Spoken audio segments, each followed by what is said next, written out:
Insomnia, நேத்திக்கு night வரைக்கும் சுத்தமாக தூங்காம தானே இருக்கீங்க. அப்போ இந்த பதிவை பாருங்க. சுத்தமாக தூக்கம் வர மாட்டேங்குது, ரொம்ப வருஷமாக இப்படி தான் இருக்கும். டேப்லெட்ஸ் எடுக்கிற போது தூக்கம் வர மாதிரி இருக்குது.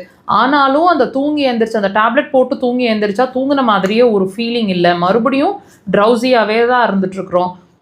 நல்ல தூங்கி எழுந்திரிச்சு எனர்ஜெட்டிக்காக நேச்சுரலாக இருந்தால் எப்படி இருப்போமோ அப்படி இல்லவே இல்லை. நான் சுத்தமாக எனர்ஜியே இல்லாத மாதிரி ஃபீல் பண்ணிகிட்ருக்குறோம். இதுக்கு என்ன தான் தீர்வு? நேச்சுரலாக ஏதாவது தீர்வு இருக்குமா? என்ன தான் செய்யணும் இதுக்கு அப்படின்னு யோசிச்சுட்ருக்கீங்க அப்படின்னா இந்த பதிவு உங்களுக்கானது. கண்டிப்பாக முழுசாக வாட்ச் பண்ணுங்கள். உங்களுக்கு ஒரு கிளாரிட்டி கிடைக்கும். நீங்கள் என்ன மிஸ்டேக் பண்ணிகிட்ருக்கீங்க அப்படிங்கிறதும் புரியும்.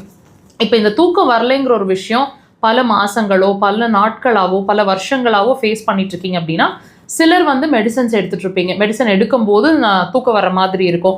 அப்புறம் மெடிசன்ஸ் ஒரு நாளைக்கு எடுக்கலை அப்படின்னா கூட ரொம்ப தூக்கம் டிஸ்டர்ப் ஆகிற மாதிரி ஒரு ஃபீலிங் இருக்கும். இது ஏன்னு யோசிச்சிருக்கீங்களா? நல்லா புரிஞ்சுக்கோங்க. நாங்கள் ஒவ்வொரு பதிவுலையும் உங்களுக்கு ஒரு புரிதலை ஏற்படுத்திட்டு ஒரு கிளாரிட்டியை கொடுத்துட்ருக்குறோம். எந்த மாதிரி நீங்கள் பேஷண்ட் ஆகிய நீங்கள் சொல்லக்கூடிய எந்த சிரமங்களும் வியாதி இல்லை. தூக்கம் வர மாட்டேங்குதுங்கிறது வியாதி இல்லை, பசிக்க மாட்டேங்குதுங்கிறது வியாதி இல்லை, வலிக்குது, முழங்கால் வலிக்குது, தலை வலிக்குது, முடி கொட்டுது, இதில் எதுவுமே இன்னும் நிறைய உங்களோட சிம்டம்ஸ் இருக்குது இல்லைங்களா?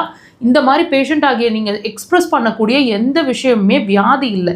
அது வியாதியோட அறிகுறி, சிம்டம்ஸ். நம்ம என்ன செஞ்சிட்ருக்குறோம்? சிம்டம்ஸை ட்ரீட் பண்ண ட்ரை பண்ணிகிட்ருக்குறோம். ஆனால் அந்த சிம்டம்ஸ் உருவாகிறதுக்கு உள்ளுக்குள்ள ஒரு வைட்டல் ஆர்கன் ப்ராப்ளமில் இருக்குது அப்படிங்கிறதுக்கான ஒரு சிம்டமாக தான் நம்ம அந்த நீங்கள் சொல்லக்கூடிய சிரமங்களை நம்ம பார்க்கணும். ஸோ சிம்டமை ட்ரீட் பண்ணணும். எஸ், அஃப்கோர்ஸ் அது உண்மைதான். ஆனால் அந்த சிம்டமை ட்ரீட் பண்ணணும்னா அது உருவாகிற காரணம் என்ன அப்படிங்கிறத நம்ம தட் இஸ் ரூட் காஸை ஃபைண்ட் பண்ணணும். ஸோ இப்போ உங்களோட தூக்கம் அப்படிங்கிற ஒரு விஷயம் நீங்கள் கொஞ்சம் இமேஜின் பண்ணி பாருங்கள். ஃபியூ இயர்ஸ் பேக் நல்லா தானே தூங்கிட்டு இருந்தீங்க.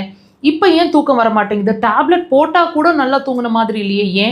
ஏன்னா உங்களோட கல்லீரல், பித்தப்பை அப்படிங்கிற 2 உறுப்பு தான் நமக்கு தூக்கத்தை கொடுக்குற விஷயம். இந்த 2 ஆர்கன்லேயும் ப்ராப்ளம் 100%. நல்லா கவனிங்க.